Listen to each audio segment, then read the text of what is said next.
This is Joe Crispin, former Penn State and professional basketball player. You are listening to the Mark Lesko Podcast. I think you said that he could have gotten more separation. There were some technique fundamentals in the receiver that weren't perfect in the 80s. I had to throw in a few points of critique. What was it like playing in March Madness? I mean, we have it going on right now.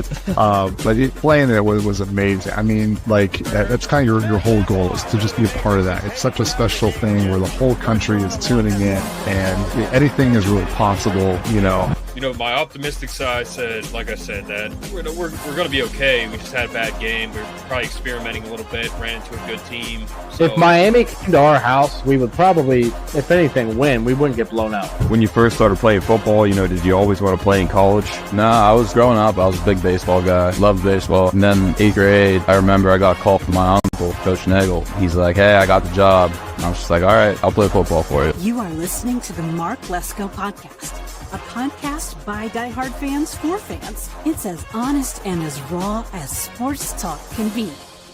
Thank you for listening to the Mark Lesko Podcast. Hey, everybody, this is Greg Garrity. So Anthony Lottie will punt it away from the 41. Greg Garrity is the deep man for Penn State at the 10-yard line.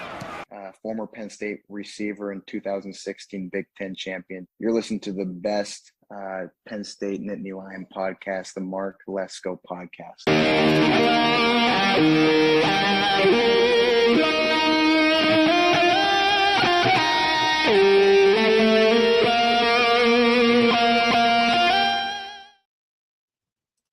All right, everybody, welcome back into another episode of the Mark Lesko Podcast. Joined by Brett Cable once again. Brett, how you doing today? Not too bad. Pretty exhausted, but yeah, good to go. Yeah, I feel you, man. Yeah, gonna talk some Penn State news. I don't know if Matt's coming on or not, but I'd let him know about it. Yeah. So we got some stuff to talk about, good and bad. But Brett and I were just talking about the weather. It's real nice out today, and I was playing in a golf tournament. The BJ Wetzler tournament. It's for Coach Wetzler. He was a football coach, or I don't think he is anymore, but he was a football coach around it says Center County area, and his daughter passed away years ago, and this tournament is in honor of her. That's awesome. Really great guy, and the tournament's fun. It's at Nittany Country Club, and what's the place called? It's like near Bellefonte. But yeah, it's Mingoville. But yeah, it's funny, man, because I couldn't sleep last night, so I got 3 hours of sleep. Same. And played 18 holes, got a little red, but this one hole, it's a par 3 towards the clubhouse, and I hit it too far. My issue is I'm trying to get my distances down. On average, I hit my pitching wedge 160 yards, which, Brett, I don't think you know anything much about golf, but I do. I hit my pitching wedge about 160. I think Bryson hit. Yeah, so Bryson DeChambeau, he hits his about 160. I hit my 60-degree wedge. I choked down on it. It had 50 yards to go, and I hit it probably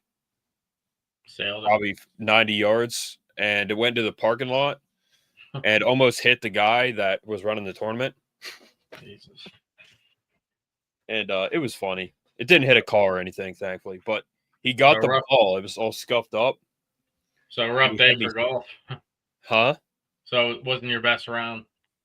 Oh, no. Overall, we did pretty good, but it was just a bad shot, and he had me sign the ball, because it almost hit him. Yeah. But, yeah, my longest drive, I think, was 290, playing with another guy who can drive the ball far. Missed. I came so close on a lot of putts. And at one point, we were 6 under on the day. The winner was 9 under. Finished at 4 under. But, man, okay, Missed a lot of putts, man. Missed and I mean long putts that were so close to going in. Oh, really? So yeah. But yeah, guys. So we're gonna talk. As you can see, breaking news: UNC linebacker Amari Campbell commits to Penn State. 6 foot 230. Landon Tengwall said he's probably the best tackler on our team already. He's good. I'm trying to think of a guy like Tony Rojas in the past that kind of struggled with tackling a little bit. Maybe Naeem Wortman-White. I don't know if you remember him, Brett. He was a solid player, but not the best tackler. Man, I'm trying to think. Most of Rojas' tackling issues because he played with a hurt shoulder most of the year, and you need your shoulder to tackle, man. That's essential. You know what I mean? Your shoulder's attached to your arm, so you need it. If that's injured and hurts, it's got to be. You can't go in too. You know what I mean? Too hard. You're just gonna injure yourself more, and you'll be out for the year. So I don't know. I mean, Abdul Carter played with a hurt shoulder, and he was fine, but I'm sure he was hurting inside. He's a different breed. He's Darth Vader. So yeah. But yeah, I mean, I like Tony Rojas. I think he's a solid player for us. Nothing really stands out to me totally. I mean, he missed a couple tackles, but a lot of these guys saying he's bad at tackling are probably can barely run 10 yards. So they would know nothing about tackling in D1 football. He was only a sophomore last year. He'll be solid this year. I think he'll be good. Yeah, I think he has the potential to really be a high draft pick. He's an athlete. I mean, he was highly rated coming to Penn State. Yep. Got the haircut going on. I mean, he's got it going for him, man, for sure. He's good. He's really good in coverage. I mean, he's a coverage he's linebacker. Fast, big. To be a coverage linebacker, that's very much needed for the NFL because the NFL doesn't really just have middle linebackers anymore. You need linebackers who can cover and do it all. So yeah. So we get him. We miss out on Torre. Yeah, which I figured we would. I kind of called that, right? Yeah. I mean, he's going to Miami. He's going to Miami. Yeah, you called that we would not get him. And there's connections there. His old defensive coordinator is in Miami. So, and there's somebody else there he knows. So I know his brother's at Penn State, but Miami was probably willing to offer more of a bag. We already probably had to offer somewhat of a bag to Amari Campbell. So you got to pick your poison. Torre would have been plug and play right away guy. Amari Campbell's going to play, but he's got 2 years left. So we got Amari for 2 years. I think that's a better deal to get him for 2 years than Torre for 1 year. And even because I think the upside for Campbell, it could keep going up. You know, I mean, he's a young player too. He was a sophomore last year. So, yeah, I don't know. I think Tony Rojas, Dom DeLuca are going to get most of the reps in the beginning of the year because, for one, Amari Campbell's got to learn the defense, right? And then you'll throw him in, and he'll be like a co-starter. You know what I mean? That's what I think he's going to be this year. And then maybe towards the end of the year, we're going to need him more anyway. So we'll see what happens with injuries. But wouldn't you rather take a guy who has 2 years eligibility than a guy who has one? Go to the bright side. Yeah, man. It's, you don't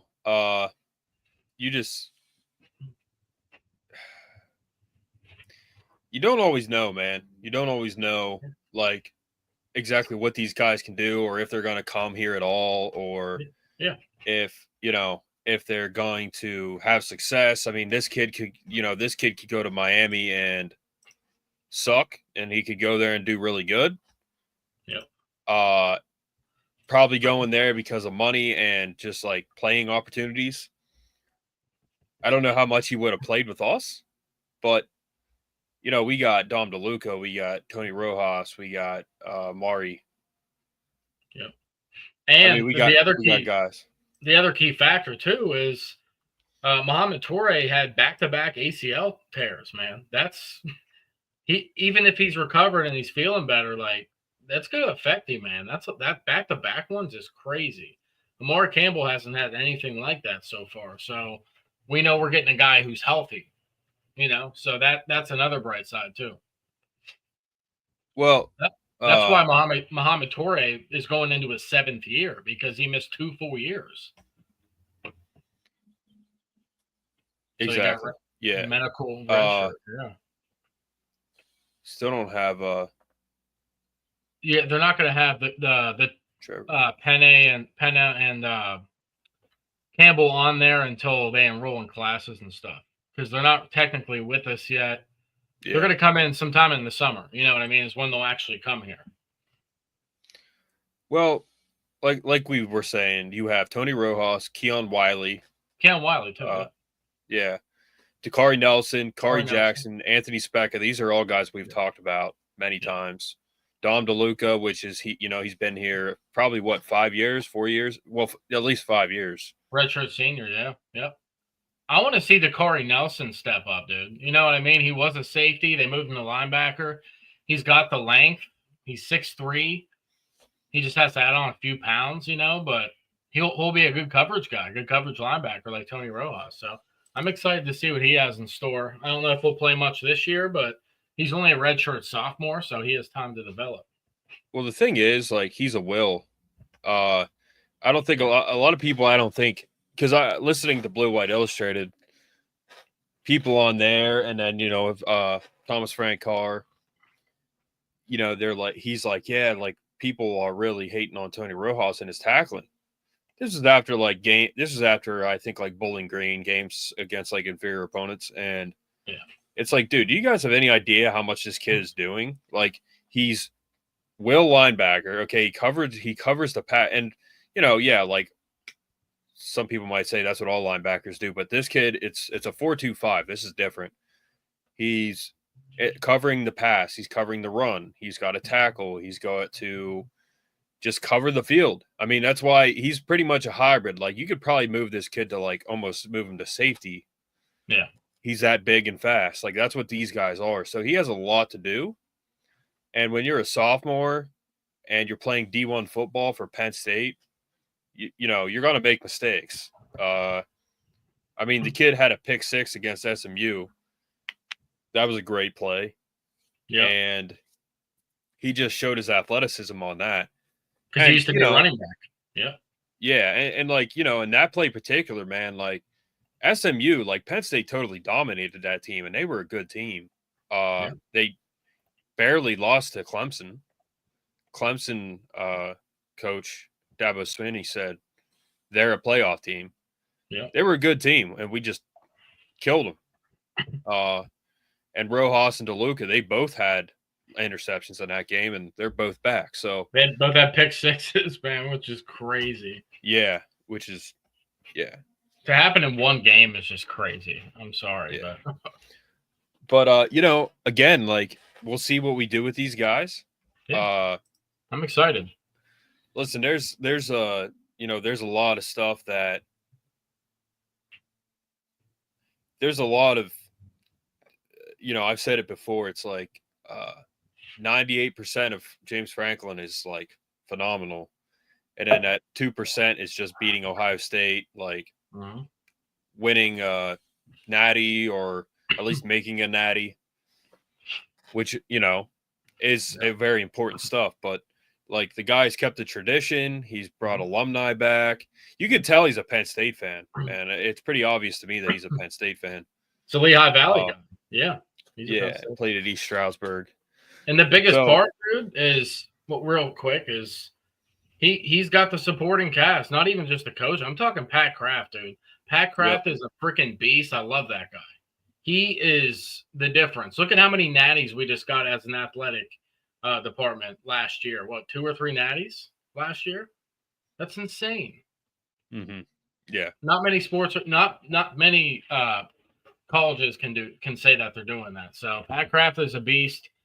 James Franklin's got help from him now, so that's making moves, Yeah, I feel no doubt there's going to be a national title at Penn State. Yep, this year. Has to happen this year. It has to. Yeah, because, and again, like, we could get lucky, man. We could get, like, like, let's say, knock on wood, we don't win it this year. 2027. And then, like, next year, Gronkmeyer comes in, and then they just go on a run, Because next year, I feel more comfortable about receivers because, we might be losing some transfers, but some of the guys we brought in are going to be really good after a year of developing. Like Lyric Samuel, 6'4". Like, some of these guys are going to be ballers next year or the year after. So I feel really good about the team as a whole. The recruiting is always good, and they're on another level right now. So, yeah, like you said, something can happen, but this is our best window is right now. Like, 2025 is our best window. We have to hit. We have to hit it, dude. Oh, absolutely. I'm with you on that. Yeah. No doubt about it. I mean, we have to win it. Dude, it's crazy. We have to stay healthy, which I think we will.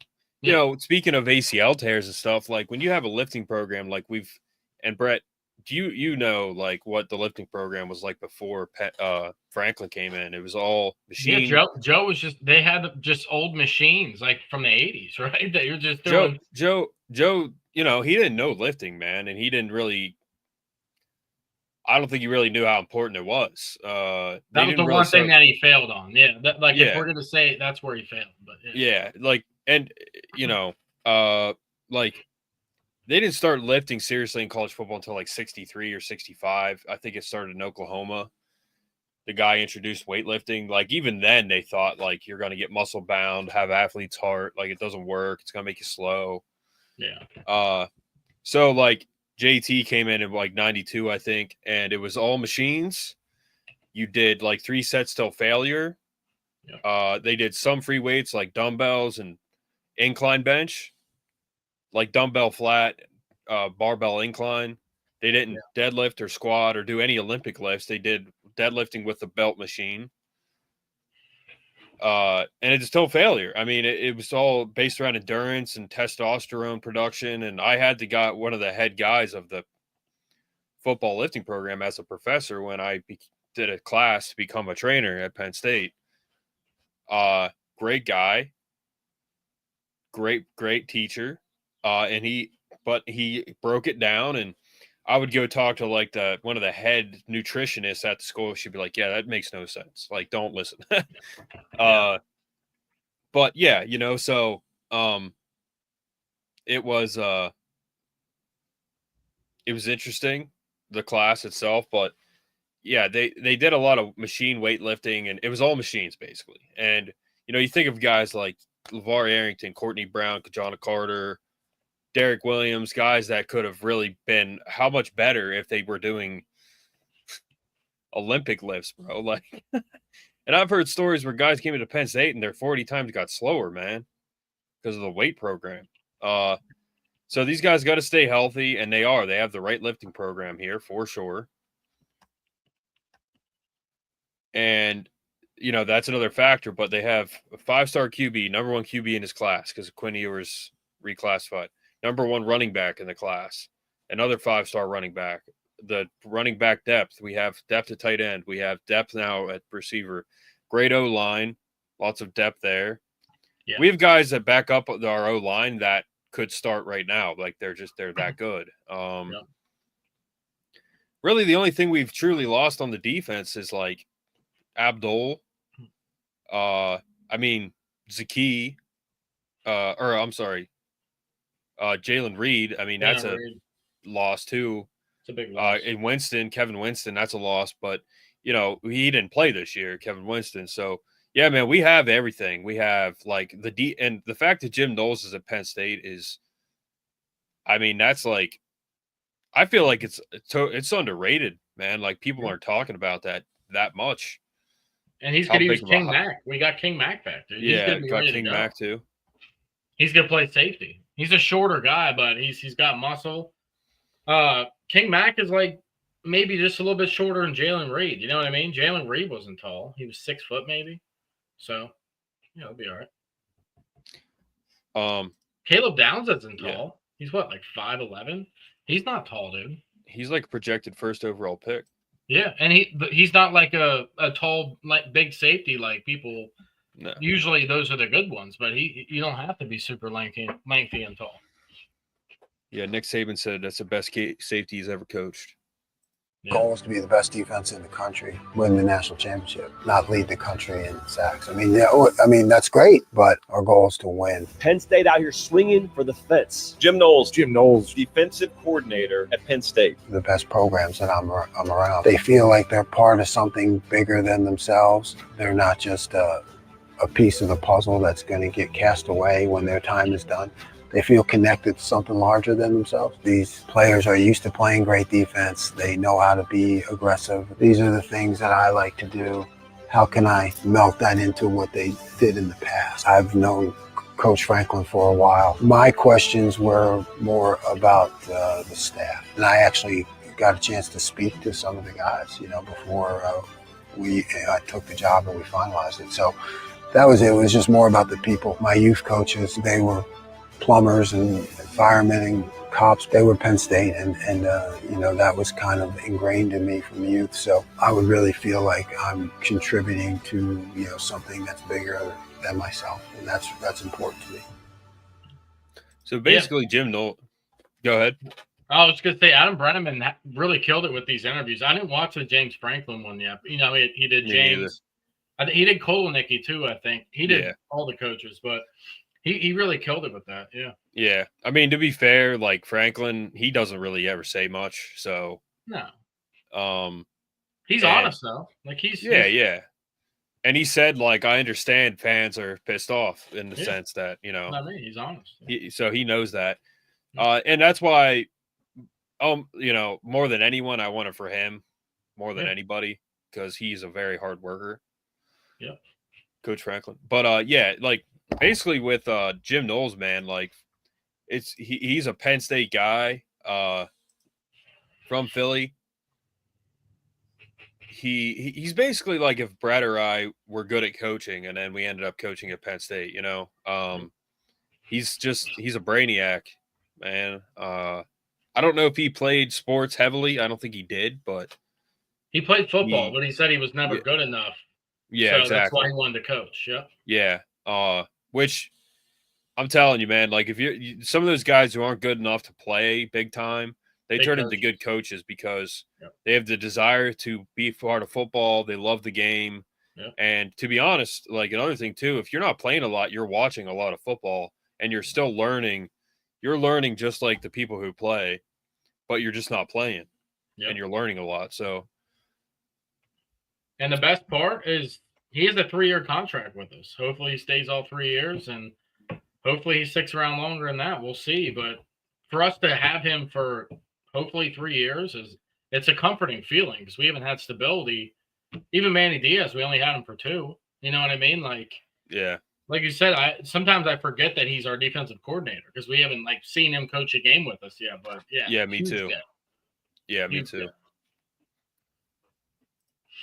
Way too early, top 25. Yep. Penn State is number 1. ESPN has dropped its WTE. Yep. Post-spring top 25 rankings. Some people are just haters. Not going to lie, this is bad. Haters. Well, they want Ohio State too, which is who gives a shit. Texas, this isn't that bad. Notre Dame should be way lower. Clemson's going to be really good this year, man. Think about it. They should be. They have Tom Allen now on defense. He's a solid coordinator. And they have Kay Klubnik and the supporting cat. Like, all their players are coming back from last year. It's kind of like our situation. But you know what? They have more returning players than we do. So they can be really good. But at the same time, guess what they play? ACC ball. So it's a different story. But their schedule's not all that easy. They have they got to play SMU and a couple other good teams. They play Notre Dame week 1, is it? Did you see they're going to play Notre Dame every year now? Did you saw that? Yeah, is that yeah. And it's Texas Ohio State week 1. Yep. And then Clemson and Notre Dame is like week 1 or 2 or something. Yeah, it's up there. This guy's talking crap. He said, "Why does everyone hate Penn State? which I don't know why, but who gives a shit? But this guy said, "Oh, my bad." Wait, what? There's a whole argument here. Cole Spinelli, who has a picture of him throwing a baseball, and he's private. Yeah, that's baseball UPA. Just stick to pitching, bud. So you're talking crap on Penn State and you're a PA guy. You need help. You need to seek help now. Get you into a psych ward. That's a start. Yeah, I mean, I'm curious to see what this conversation is. All right, because they a fraudulent program. Okay, you suck at spelling and grammar. Who schedules the easiest possible schedule every year, and they beat 2 non-G5 teams in the playoff last year, and think they were one of the top 4 teams, which they weren't even close. They were number 3 or something, right? Yeah. Weren't even close to TOO. Also, they have a terrible coach. Okay, if we had a terrible coach, we would have been Florida State last year. We would have won 2 games. Terrible coach, but decent team. Not really beating 2 non-G5 teams in the playoff and then losing after beating what? No one in the regular season isn't decent. To be fair, they did out making it to the semis. Right. I'm not saying they're a terrible team. You just said they're a terrible team, you moron. Did he just not say that? He said they're terrible. He said terrible coach, but same thing. If he's a terrible coach, how is the team good? Doesn't make any sense. A terrible coach wouldn't put together a good team. That doesn't make sense. Do you know what I'm saying? You're contradicting yourself. A terrible coach wouldn't have a good team. All of it would be terrible. Am I wrong? It's right. This kid, yeah, he's just going at it. Yeah. You can hate on him for losing to Ohio State every year. Like, we're mad at it too. But, like, James Franklin is still a very good coach. He's a top 10 coach.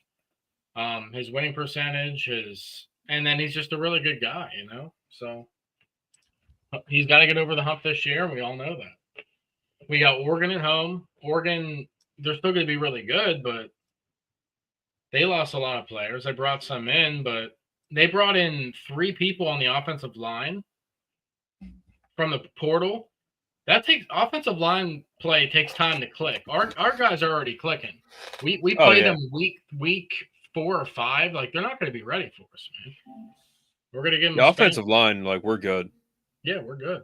Morgan will probably have a good offensive line later in the season. I don't doubt that. They brought in the guy Isaiah World. That's supposed to be really good. He's huge, but like I said, it takes time to mesh with the rest of your team. So it's going to take some time. We'll see. This was funny. He didn't know he was mic'd up.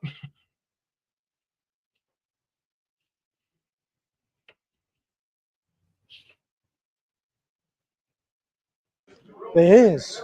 Dude, I forgot I was mic'd up. The camera's been following me.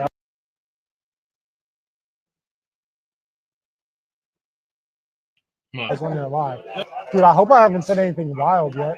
I kind of forgot about it. Me too.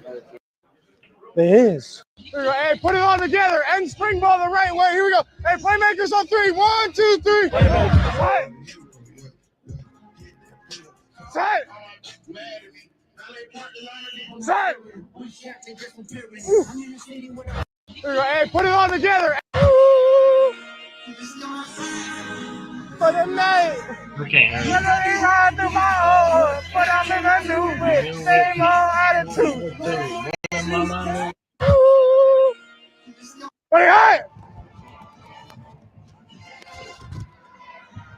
Hey, good pro. Hey, good pro.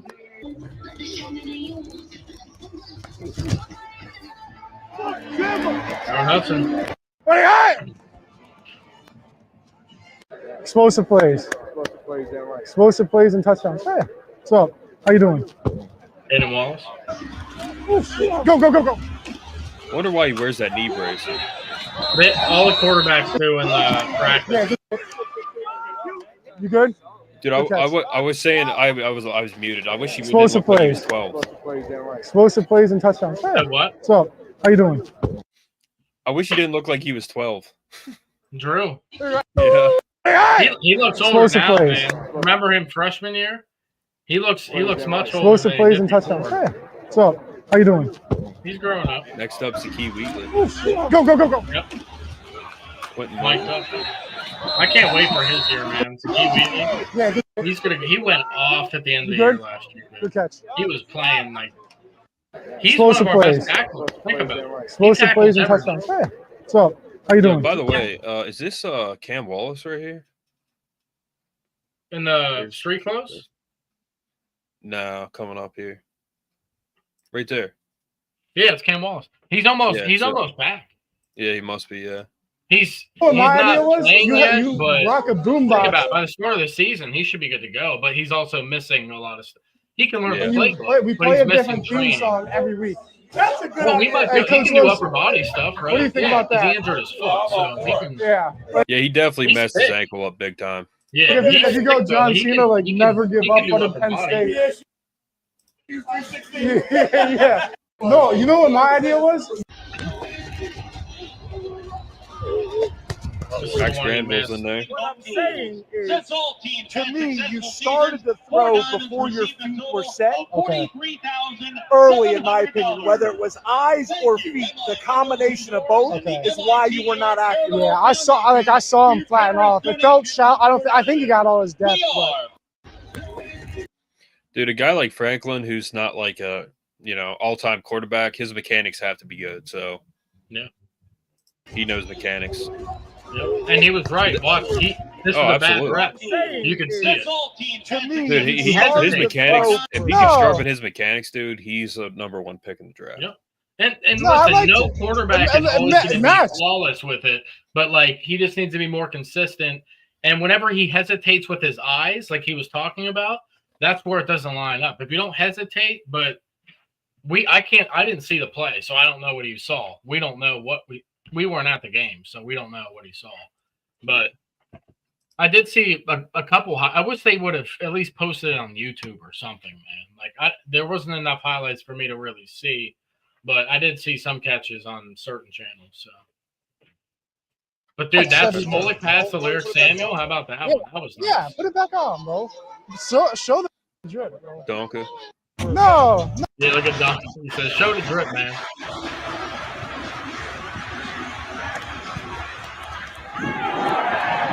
Dante Ross. I'll never understand the jewelry, man. All these guys wearing jewelry. I don't get it. Dude, who's 23? Who? Oh, that's our freshman running back, dude. Look how ripped you look already. You look good. That's Mikey Hayes, dude. Look at him. He's already cut up. True freshman. Dude, it's funny, man. You always see it, like, even when Joe was the coach. Like, you see these, like Evan Royster types when they're freshmen. They look so different. Oh, yeah, Royster was 22, right? Yeah, he was 22. 23 looks clean. Huh? So 23 looks clean for a running back. I like it.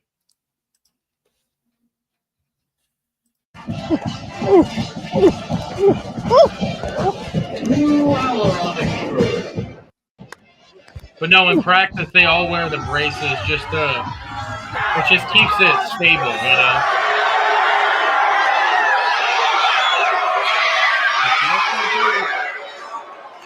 Yeah. Lamar.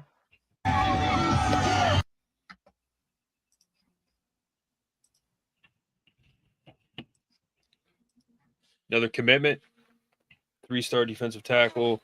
Alexander Haskell. Underrated. Alexander Haskell just goes by Alex Haskell from St. Joe's Prep in Philadelphia.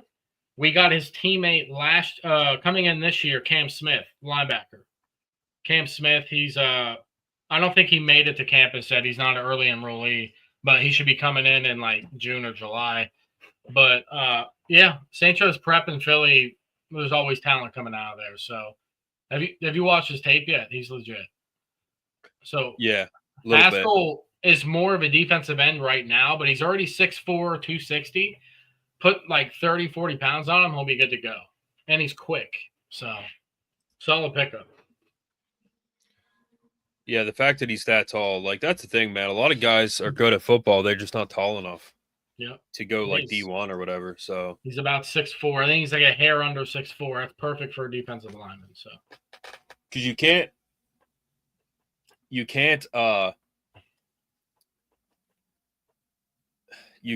like add height. You can add weight, but you can't add height. Exactly. Yep. You can't teach height. You can't add it. Yep. Should I play that Chunks video? What happened? That video about Chunks. Should I play that? That was funny. Yeah, you can play it. Great water, fellas. Looks like y'all had a rough night. Last night I got so wasted that I blew Chunks. Shit, that ain't nothing. I got the fist fight with my neighbors. I thought this support was just fine. I bought a hooker, took her home, and I forgot Christy was there. Wow. You guys don't get it. Chunks is my dog. Here's great water. Chunks is my dog. It's crazy. Abdul's 51. It looks good, man. Yeah. You know what's weird? It makes him look even bigger with 2 numbers for some reason. Dude, why I don't know why he didn't do it 11, but he couldn't. Well, what's his name said he would let him. So this is the messed up part and what makes no sense. The quarterback, what was his name? Phil Sims. He would let him, but his family said no. His family overpowered him, basically.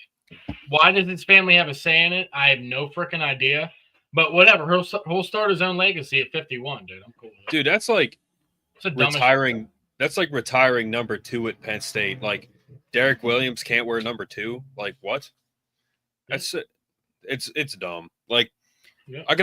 Okay, you retire a jersey number, fine, but people should still be able to wear it. Yeah. I mean, that's dumb. It's terrible. And Abdul Carter's not coked out of his mind like Lawrence Taylor, so anymore. I mean, dude, that absolutely makes a difference if you're on a substance like that. Yeah. Still phenomenally great football player, but God damn. Pirates manager was ejected in his second game. Nice. But yeah, I mean, overall we're in good shape. I'm pleased right now. We pretty much have everything we need. I mean, we don't need 2 linebackers. We got 1. We don't need 2. It'd be nice to have 2, but we don't need 2. And we're going to be playing more slot corner defensive backs anyway, so we'll be good. Yeah. So, well, I think that's about it. Yeah, what else was going on? I was trying to think. I think we missed. Did we miss any other commits? Let me. Yeah, we did. The linebacker that came after Wiggins. His last name's Lama, actually. Here, let's go to PSU Dillon. Yeah, I have it. I have it here somewhere. Matthew Lama. That's a cool name, right? And the Matthew's spelled different. He's huge, 6'3", 220 already, man. He's a middle linebacker thumper. This is a Kobe. If Kobe King was 6'3", this is what you're getting. You know what I mean? This is what this guy is. Yep. From Virginia, right? Yeah. Roanoke, Virginia. Dude, we've been killing it in Virginia. Michigan, one of them. Wisconsin, North Carolina, one of them. This is the one that we were talking about. Joel Klatt. Way too early. Post spring. I said, how does this affect Gus Johnson's legacy? I said, Joel Klatt respects Penn State. Gus Johnson disrespects anyone but Ohio State. Yep. Number 1 team in the country as clown. The Penn State Nittany Lions. They're following the blueprint of the teams that have just won the national championship. This is why I am putting them in this spot. Always did. You look at what Michigan did in 2023. Always did. You look at what Ohio State did in 2024. Why wouldn't I, man? Like, he's awesome. He's great. He's one of the best, dude. They stayed and they won a championship. Both of those teams had veterans at quarterback. They had veterans on both sides of the ball. They were excellent at the line of scrimmage. They had chips on their shoulders from the way that they were bounced in the postseason in years prior. All of that is true about Penn State. They're returning their quarterback, both running backs, Singleton and Allen, 4 players on the offensive line. They brought in Jim Knowles as their defensive coordinator to pair with Andy Kotelnicki as their offensive coordinator. He's in year 2. I look at this, and my only question was at wide receiver for James Franklin. We saw how bad it was at wide receiver last year, okay? In the loss to Notre Dame, they got 0 catches from their wide receivers. 0 catches. That's incredible. So they brought in 3 wide receivers. Kyron Hudson, redshirt. Oh, what happened? No, you can fast forward it. Should be able to. Yep. My way too early. Post spring, number 1 team in the country. Oh, you can on your phone, maybe not. I'll just let it play a little bit, but once he gets to the receivers. But yeah, he's basically pointing out all the obvious stuff, like why wouldn't you be pro Penn State right now? Yeah, that's what I'm saying. People could talk all the crap they want, but we're doing the same blueprint that Ohio State, Michigan did last 2 years. Dude, if we can win a natty, think about how crazy that would be that it went Michigan, Ohio State, Penn State for back-to-back years. That would be insane. That means we're taking it from the SEC. We're the best conference in the country. Yep. I said years ago the Big Ten would take over. Yeah. Someone said Penn State has 0 weapons besides their running backs. It's the most laughable comment I've ever seen. Good Lord. Oh, wait, did you see prior? All of that is true about Penn State. They're returning their quarterback, both running backs, Singleton and Allen, 4 players on the offensive line. They brought in Jim Knowles as their defensive coordinator to pair with Andy Kotelnicki as their offensive coordinator. He's in year 2. I look at this, and my only question was at wide receiver for James Franklin. We saw how bad it was at wide receiver last year, okay? In the loss to Notre Dame, they got 0 catches from their wide receivers. 0 catches. That's incredible. So they brought in 3 wide receivers. Kyron Hudson, redshirt senior from USC. Trevor Pena from Syracuse. Love him. All ACC slot receiver. You've got Devontae Ross, Sunbelt receiver, all Sunbelt receiver from Troy. Reinforcements. I think they're going to be better at wide receiver. Now, the question becomes, can they replace Tyler Warren? That'll remain to be seen. They will have to get that production from outside. What we haven't seen from Penn State is them rise up and win the game that I would call a matchup game. When they're looking across and the talent is equated and they may even be a bit of an underdog, can they win that game? Because up until this point, they haven't. Can they? Yes. I absolutely believe that they can. They beat SMU, they beat Boise State, but then they lose to Notre Dame. We see this in the Big Ten schedule where they haven't been able to beat, the Michigans of the world and the Ohio States. They were close. They were close. They had 1st and goal inside the 5 to tie the game in the 4th quarter against Ohio State, but they didn't. So that's the next step. I believe they will take the next step. Dude, this guy said, as a Hughes fan, good luck with Pena. He's just a cheeky deep threat receiver, nothing crazy. Personally, wouldn't be relying on him a ton. He's just solid. Someone said, and he has a worse QB now. Just haters hate. Dude, some people are so dumb. It's like unreal. It's unreal. Yep. Do you know what's funny that I didn't realize? Remember when Matt said we'd get 2 all-conference receivers? Technically, all Sunbelt for Devontae Ross counts in a way, but it's still at lower levels, and then all ACC. So technically we did, which is funny. Yeah. But all Sunbelt doesn't really count. It's not a Power 4. Yeah. So well, he said we would get 2 more all-conference receivers. Oh, yeah. Open up what I sent you. Read my comment under it. I thought it was just funny. Oh, after you look at that. Daily PSU posted it yesterday. Saban is Yeah, this was great news. Aren't you happy? Because, dude, you know what that's going to do, right?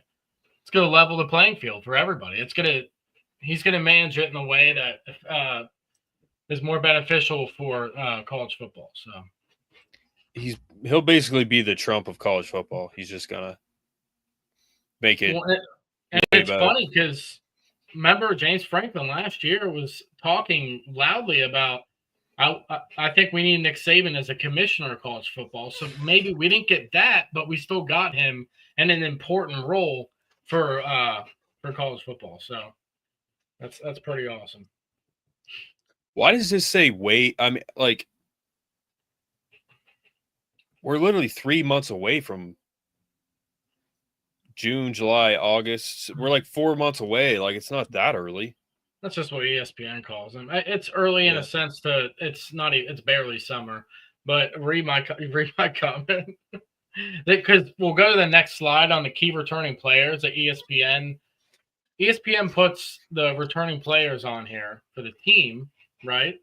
And I said, does this show you the second page or no? Look, for key returning players, look. I said the fact that they left Zane Durant off the list as key returning players is diabolical. How do you do that? How do you sit there and, like, you're a writer at ESPN and you fail to put Zane Durant on there? It's hilarious. As a PSU fan, yeah, right. I said you must not follow the offseason. You must not follow anything. Yeah. After finally turning the corner. Fan. This is the thing. These people say these things. You're not a Penn State fan if you're going to say that. I mean, they have the talent for sure. You're not a diehard. Coaching remains to be seen, like what they do with it, but yeah.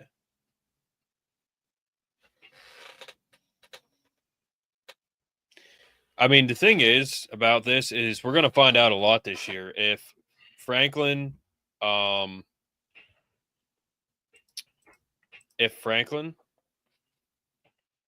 doesn't win it all this year with this talent and Allard doesn't have a season, like, yeah, man, it's probably never going to happen, you know? Yeah, no, I agree. I'm with you now. Before I was like, my mindset has changed and it has to happen. This is the window right now. I mean, it has to happen this year. So, and they have the talent for it. They really do. The only thing that worries me a little bit is, other than Zane Durant, we don't know how healthy Alonzo Ford's going to be. So I'm just hoping that at defensive tackle we're okay, because we need more than Zane. Is Xavier Gilliam going to step up? Right, redshirt freshman, redshirt sophomore, one of those. Redshirt freshman. We got Ty Blanding as well, defensive tackle. He's around the same. They're both like 300 pounders. Anymore. Can these guys step up? Because we need them to. Yeah. Yep. For sure. Everything else, we're good. We're solid. AJ Harris, Zakee Wheatley, just insane. Is there anything else you want to cover? Not that I can think of right now, man. I think we covered everything. Let me double check here. Let me see what else.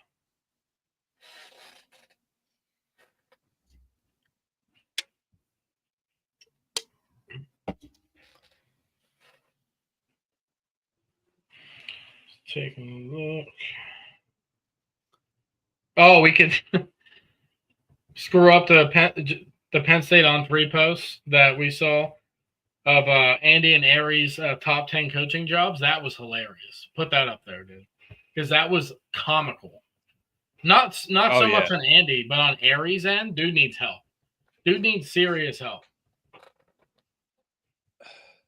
You just gotta scroll up a little bit, because you sent it to me like 2 days ago. Yeah. Yep. I was about to pull that up. That's all I got. Other than that, everything else we talked about. So.